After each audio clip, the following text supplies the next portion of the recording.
Namaste. Located in the northwest of the island of Java, the most populated island in the whole world.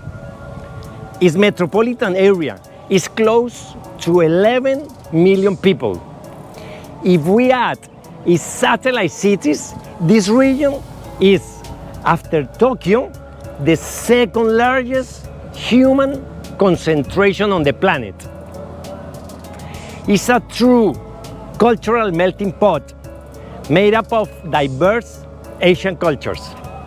Their ancestors mixed traits of the indigenous groups that ancestrally inhabited the region, such as the Bani culture, the Sudanese, and the Taruma Nagara kingdom, and the Bedawi local culture. This region retains a deep influence of Malay, Indo-Chinese, and Arab cultures, to name just a few. Due to its privileged geographical location, this port and its surrounding archipelago have been coveted by the main Eastern and Western powers. In its pre-colonial kingdom of Sunda, this was a vital center of the Southeast Asian spices trade, positioning the local pepper as one of the best and most sought after in the world.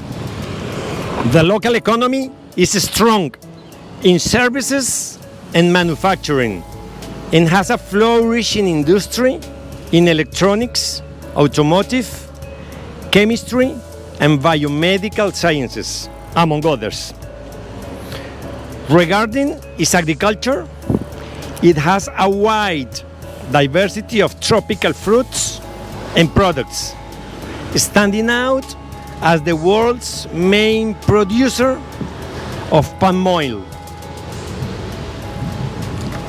The country to which it belongs is a young republic that proclaimed its independence in 1945, and where important international organizations such as the Association of Southeast Asian Nations, ASEAN, have seats. In recent years, it has experienced a spectacular economic growth, and it's already predicted that by 2028, this city will be among the ranking of the 20 most important and influential cities in the world.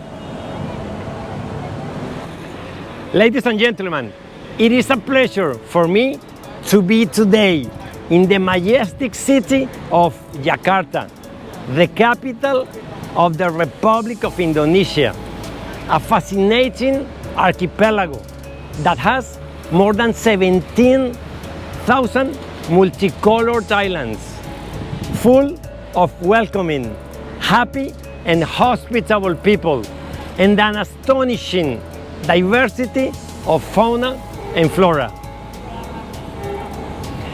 If you haven't yet come to Indonesia, please put it on your priority list. I guarantee you many unforgettable experiences in the varied cultural, tourist, and the gastronomic offer. This is the place we have chosen today to, as usual, raise a couple of ideas about mediation. Now is mediation time. Being in Jakarta would be absolutely unforgivable not to come to Yogyakarta, which is 600 kilometers from Jakarta. And we are now at Borobudur Temple, one of the most important temples in the world for the Buddhist tradition. Our proposed topic for today is mediation in disputes arising out of social and environmental issues. We do understand that this is a highly complex field. Therefore, we will raise only a couple of ideas in this regard and propose some components which, from our perspective, we consider of paramount importance. With this in mind, we intend to sow some seeds and to raise awareness of this problem and expose the urgent need for positive actions in this essential field of socio-environmental mediation.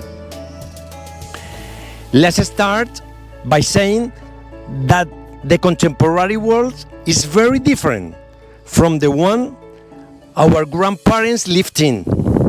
We live in a globalized world in which the problems of our neighbors, although we pretend to ignore them, must concern ourselves. And not only the problems of our neighbors. In the same way, what happens in the antipodes, sooner or later, will end up impacting us for better or for worse.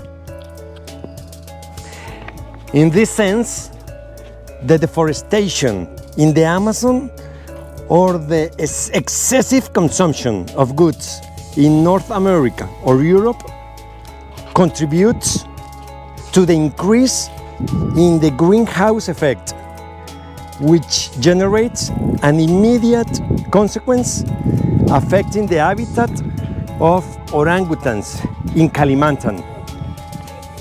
The world grows at a frenetic and poorly planned rate. Resources are becoming scarcer every day and the needs are greater. Global warming, which we did not even think about years ago, is today a tangible reality that we cannot avoid. What's more, we often confuse global warming with climate change. And although they are related concepts, they are not synonyms or interchangeable words. This dark panorama deserves prompt attention.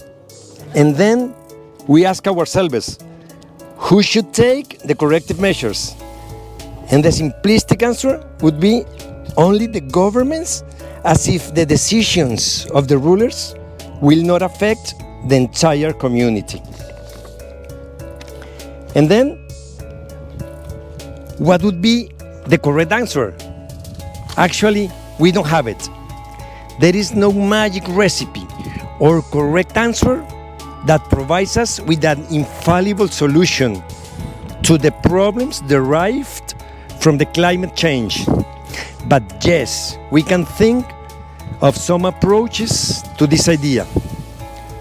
For example, we could begin by defining at least who should sit down to discuss this serious situation. And then, with certainty, we'll have a logical response. All of us must participate in this conversation that cannot be postponed.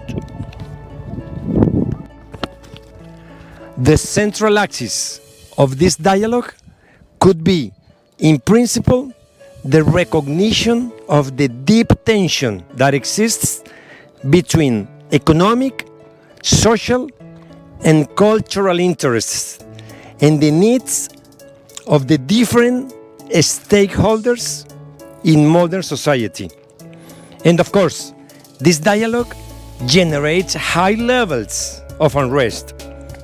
It is there precisely where socio-environmental mediation is born, and the need to train specialized mediators in social and environmental fields makes sense. In recent decades, we have witnessed the growing need to achieve consensus around the adoption of comprehensive social measures from a multi-party collaborative vision focused on the implementation of sustainable socio-environmental structure that allows us to overcome controversies that have been for years delayed. Not becoming aware of the need to manage these conflicts from the field of mediation in search of the design of sustainable production and consumption habits can lead us to greater chaos and at a point of no return. As we expressed before, we do not have miraculous recipes, but we can begin with the construction of forums of social conversations in which we achieve above all active listening to the different visions and positions on the matter around. A constructive and interactive dialogue established in negotiation tables where there are no taboo subjects and where we can agree on common interests, and obviously in which all the stakeholders of the contemporary world participate. The search for broad consensus around the design of balanced paradigms of social and environmental sustainability is the crucial field that mediators specialized in these areas must face today. A huge challenge and a giant responsibility. Nevertheless, this action can make the difference between continuing in the delirious spiral of self-destruction that the humanity currently faces, or the possibility of carrying on, existing and living all together in the only house we have.